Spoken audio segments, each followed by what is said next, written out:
We're always told that seeing the truth is everything, right? That insight is power. But what if that's not the whole story? Today, we're going to dive into a really fascinating and maybe a little uncomfortable idea, the power of choosing what to ignore. So first things first, let's talk about the hidden cost of being perceptive. Because having that crystal clear view of reality, it's not always the peaceful, empowering thing we imagine it to be. In fact, it can come at a really steep price.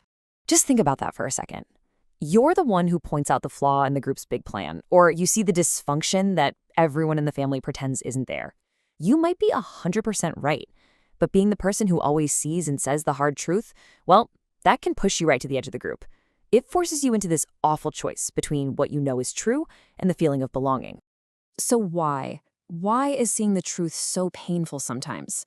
Why does this thing we think of as a gift, insight, often feel a lot more like a burden? Well, a huge piece of it comes down to that profound sense of being totally alone in what you see. This is that feeling of being the only one on the ship who sees the iceberg up ahead while everyone else is still dancing and having a great time. It's an incredibly isolating place to be. You start to wonder, wait, am I crazy? How does nobody else see this? And that disconnect, it isn't just in your head. It's this deep emotional thing that can lead to some very real loneliness. And it's not just the social isolation. There's also this heavy internal burden. It's the sheer mental exhaustion that comes from seeing and processing too much all the time. You see, there's this massive gap between what we expect from insight and what we actually get. We chase after it thinking we're going to get clarity and control and this feeling of being right. But what's the reality? The reality is often the exact opposite. We trade that clarity for anxiety, control for conflict, and that feeling of rightness for deep, deep sense of isolation. And here's the crucial part. Your brain basically becomes like a computer with way too many tabs open.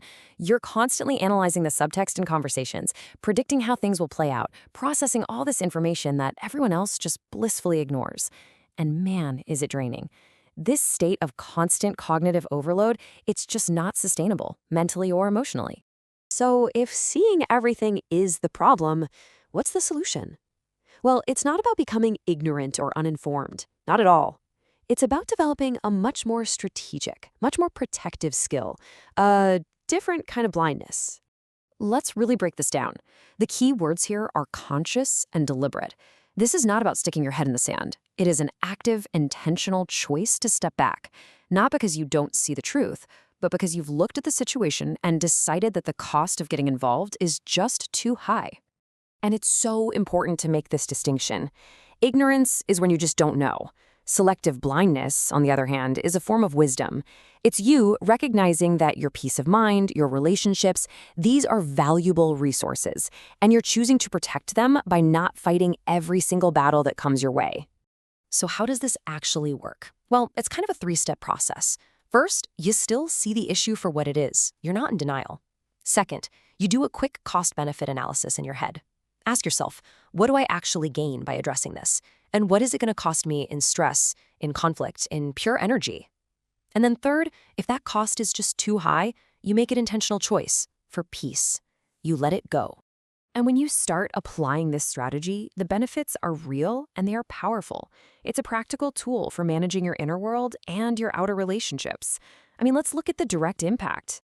Look at this. The two paths lead to totally different places. Full scrutiny, where you notice and call out every single problem, that usually leads to low mental peace, and it puts your social connections at risk. But by practicing selective blindness in the right moments, you help preserve both. It's a strategic trade-off for a much better quality of life. So what's the end game here? It all boils down to protecting your most valuable and most limited assets, your well-being, your social connections, and your mental energy. It's about being really intentional about where you spend that precious energy. When you really get down to it, embracing this idea forces us to completely rethink what it means to be a wise and mature person. It really challenges some of our core beliefs about knowledge and truth. We're so often taught that maturity means having all the answers, seeing all the angles. But this suggests something completely different, that maybe, just maybe, real maturity is a lot more subtle. It's the wisdom of discernment. It's knowing which doors are actually best left unopened for the sake of your own peace. So, true wisdom isn't about collecting an endless pile of facts and insights.